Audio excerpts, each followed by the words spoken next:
Hi Year 10, this is lesson 7 of your speaking listening preparation unit, and we're finally at the lesson where you are writing the first draft of your speech. So you need to have with you today all of your planning notes, all of the information that you're going to use on your topic, because you're going to try and bash out those 650 odd words in today's lesson. So before you start writing, I want to take you through looking at the introductions that you wrote last lesson and assessing what went well and what you can use in your actual speech. And then I've got a whole bunch of techniques that you can look at as you're writing to help you with your work. So the do now task for today is which was the best introduction, or which bits of all of your introductions were the best. And that means that you don't have to use one of those introductions and not adapt it. If you liked the 3 rhetorical questions, but you also liked your anecdotes, you can either use them together to create a new introduction, or you can use one element of them in your introduction and then keep the rhetorical questions or the anecdote or whichever bit you liked and use that later in your speech. So I want you to reread your 3 different introductions, please. You wrote them last lesson. Using a highlighter or underline. If you're in a Word document, you can use the highlighter tool in the Word document like I have here on the video. I want you to go through and choose sentences from all 3 of your introductions that you feel have, now rereading them again, are powerful and well written. I want you to think about the techniques that you used, the words that you selected, and which one's the most effective, and you're essentially highlighting the best bits.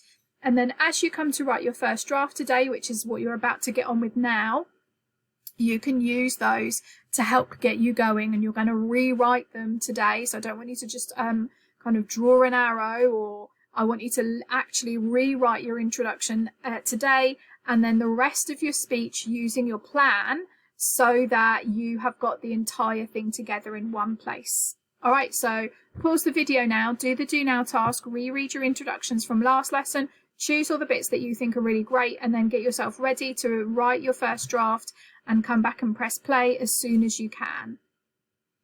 Okay, so you are writing the first draft of your speech today, and you're going to give yourself about 35 minutes to do that.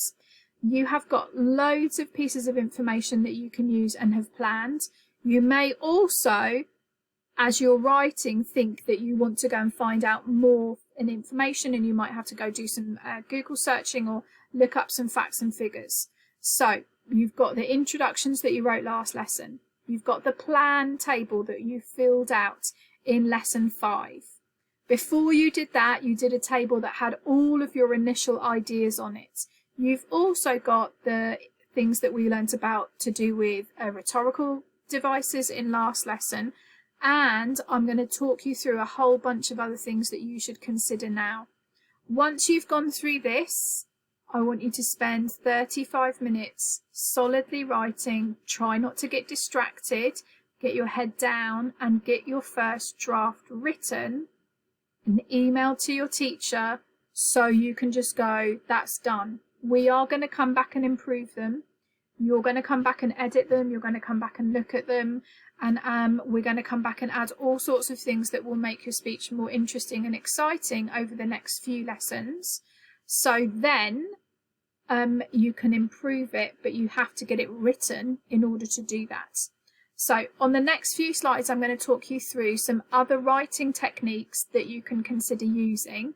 But then once I've done that, you need to stop the video and you just need to get on and write. Okay, so first up, conjunctions are really useful for organising and structuring non-fiction writing well. So I've given you the most kind of frequently used non-fiction conjunctions here, which are things like firstly, secondly, thirdly, consequently, therefore, finally, all of those sorts of things. And then on the table, you've also got a whole bunch of other conjunctions that are just really useful to think about. So if you want to add another idea onto what you're saying, so you want to give maybe 2 reasons or 2 examples, you can use additionally, furthermore, moreover. If you want to give an alternative, then you've got things like either or nor. If you want to compare things, you can talk about something that's similar or equally. Or if you want to contrast things, then you're going to use words like however, on the other hand, although. Okay, examples, you've got there things like for cause and effect, like accordingly, consequently, in summary. And then you've got some of the kind of the summary and time ones that you could use for specific instances. So these are really useful to organize and structure your speech. You're going to aim to use 5 of them in your whole speech. All right, next up is persuasive techniques. Now, we looked at a whole bunch of rhetorical devices last lesson. Here are a few other ones that you can use that also make your writing particularly persuasive. So we've got direct appeal, where you speak directly to the audience using words like you, us, we, our. Emotional appeal, which is like using emotional language. So this is where you are appealing to someone's emotions. Humour, you have to be quite careful with humour, but you can definitely use humour in your speech. Assertive language, where you use directions or commands or imperatives we've talked about. So stop this now. Don't let this happen. Then you've got all sorts of strongly positive or strongly negative words. So I've just given you a few examples there, but where you're thinking, things like easy, value, free, success, those sorts of positive words, they're always equated with positivity. And then things like disaster, failure, always equated with negativity, so that you're making your ideas really clear for your audience. It really sticks in their minds. Right, facts and figures and statistics we've talked about in the past. Tone then, so whether you want to change the tone of the way of your words. So if you want to have somewhere it's very, very positive, but then you need to drop the tone and it becomes more formal or more angry because you're talking about something that is very emotional. Visuals. Now I'm just planting this as a seed in your mind, because we're actually going to come back and do a whole lesson on paralinguistics and paralanguage techniques. But one of the things that we are going to want you to be able to do is to have moments in your speech where you are visualizing what you're saying through your gestures, through your facial expression, through the voice and the pitch of your speaking. So I want you to think about that. So the example that I've given here is clenching your fist to indicate anger or passion. Think of Snowball or Squealer in Animal Farm. And then we've got expert quotes. Now, we've talked a lot about expert quotes in our non-fiction writing in the past. So, Dr. Mary Smith from Cambridge University, Department of Child Psychology says, and those are quite structured expert quotes that you could say.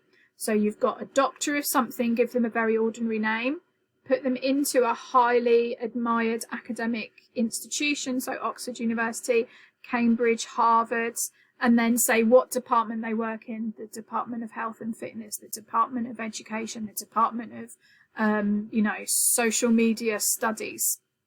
And then they say their quotes. Other ones here, so the example here is, Austrian philosophers. So you can include quotes by famous people or famous philosophers. And then the last one that I want to talk about, which is persuasive quotes, is that you don't just have to use academic as your experts. You can also make up people that have written a book on your topic. And so this one is, it says, in his latest book titled Kindness, the Little Thing That Matters the Most, Jamie Thurston states, and then he says, kindness is not just a book we're publishing, but a chance to change cultural attitudes. When kindness is shared, it grows. So that's another way of adding credibility, adding ethos to your speech, which is to have another type of expert, someone that's written a book on the subject. So those are persuasive techniques. Okay.